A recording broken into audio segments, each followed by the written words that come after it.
Hey guys, welcome. My name's Luke. I'm the fitness director here at NEMA Boston, and today I wanted to talk to you a little bit about how we move, why we move, and what we're trying to get out of it.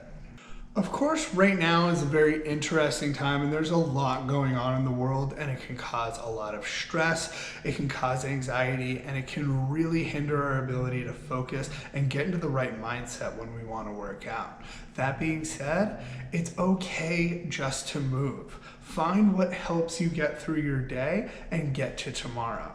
Whether it's walking, biking, maybe it's working on yoga poses, mobility, workshopping your form on different lifts, or maybe it's nothing at all. Maybe it's doing puzzles or reading or learning how to cook. This is time to check in with yourself and figure out what helps you get to the next day. There's going to be plenty of time in the future to help go after those fitness goals. Right now, we are looking for a little bit of stability. So if you have that favorite HIIT class, that Zoom bar session, whatever it is that helps make you feel happy and accomplished, then feel no guilt about that.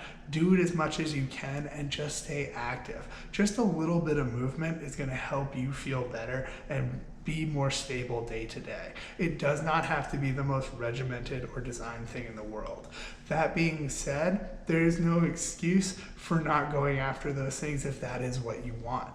Just because we don't have that squat rack or those dumbbells that we have at the gym doesn't mean we can't get some results and further our cause. Before I get into motivation and how to own your fitness program, I want to talk about the fitness landscape right now.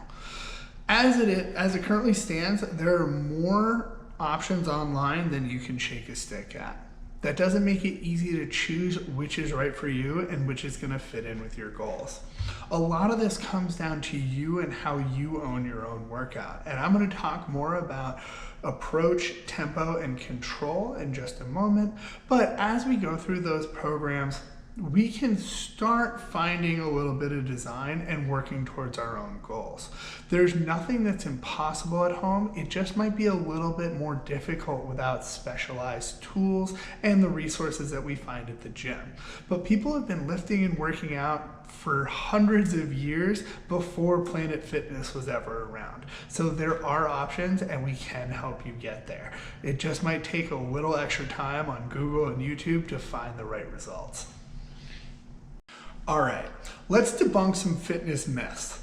Now, a lot of us like to lift intuitively, and you can't blame us, right? I mean, no one really instructed us how to lift in high school or showed us the wrongs or rights of lifting. We're a lot of the time going off monkey see, monkey do. The problem is your body is a master of physics and knows how to make things a little easier and take those shortcuts to preserve energy. The problem is, exercise is inherently counterintuitive. We're trying to isolate muscular areas and develop them. That means we're going to take your body's natural flow out of effect and really focus on how to isolate a certain part of the body. This is where we start getting into our approach and control. So having proper posture, most times keeping eyes up, chest proud, core tight, and doing things that feel a little bit harder than they should is actually the way to go. And I'm going to show you exactly how to approach your exercises. You may have heard me mention the athletic and ready stance before in previous videos. Feet are shoulder width apart, chest nice and proud, core is engaged, and you can go into several exercises from here, such as the squat, the bicep curl, a shoulder raise, or any other position you want with a nice proper posture. All right, now that we have our initial posture down and that form that we're gonna approach all our exercises with, let's focus on controlling your results by controlling your movements. This means approach and tempo.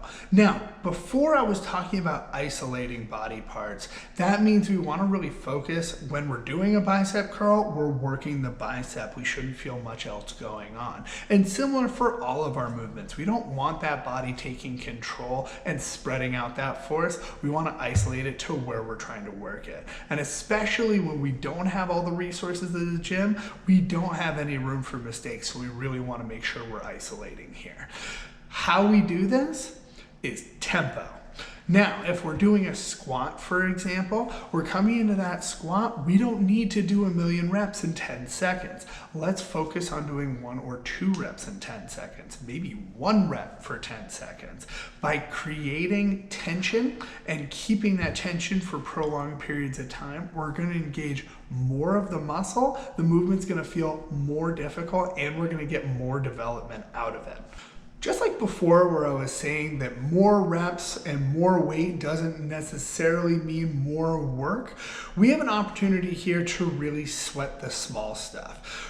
Our growth happens at 75 to 85% of load. Now we can get there with progressive overload and just creating time under tension to really engage the muscles. While we're on this pathway of really trying to workshop how we go through these movements, it's a great time to sweat the small stuff. We typically will start ranging away from the meticulous in our lifting programs as our mile times go down and maybe our lifting numbers go up or feel really good. We keep just pushing through big heavy weights and we don't worry about the small mechanics. Right now is a great time to bring ourselves back to basics and start working on the little things that are going to help us get to the next level, especially when we do have those access to weights again. This means really focusing on where our weight is in our foot during that squat. Knee position, what moves first? I know some great videos that you can check out that helps go over just that and a YouTube channel filled with workouts to help you practice it. But more on that in just a little bit. Despite the lack of access to equipment and weights, we can still create all the resistance in our movements that we want by slowing them down. In the squat, by descending nice and slowly into the bottom and exploding back up to standing position, we can create more resistance in this movement than a regular body's weight squat would. If we do have access to bands, throwing them on above the knees creates outward rotational pressure that can help stabilize our hips and our knees in our squat. We can also stabilize the shoulders in the same fashion by pinning the elbows by our side and resisting the bands outward. Remember guys, as we work out, this is your workout. I might be directing the class, someone else might be directing the class. You may have someone on the video, but no one can work out for you. This is your workout for your goals and your health. Take your time, control your approach, and remember we're trying to outsmart our body, which has a doctorate in physics. So try and isolate, control those movements, and take your time. There's no rush. Don't treat this like another thing you're just trying to get over with to end your day. Take some time and really honor the commitment you're giving to yourself and your health. Lastly, guys, this is all about you and your health. We're providing you resources to help keep you active, stay healthy, and stay sane. But that looks like a lot of different things for a lot of different people. Movement can help with anxiety, it can help you sleep better, it can help you feel more at ease, and hopefully keep some sense of normalcy in your life right now. But remember to listen to yourself. It can be hard to stay on things right now, especially with the chaos going on in the world. So if you need to walk one day, bike another, lift another, or do nothing, listen to your body and make it through your day in as healthy and productive a way as possible. We're here for you.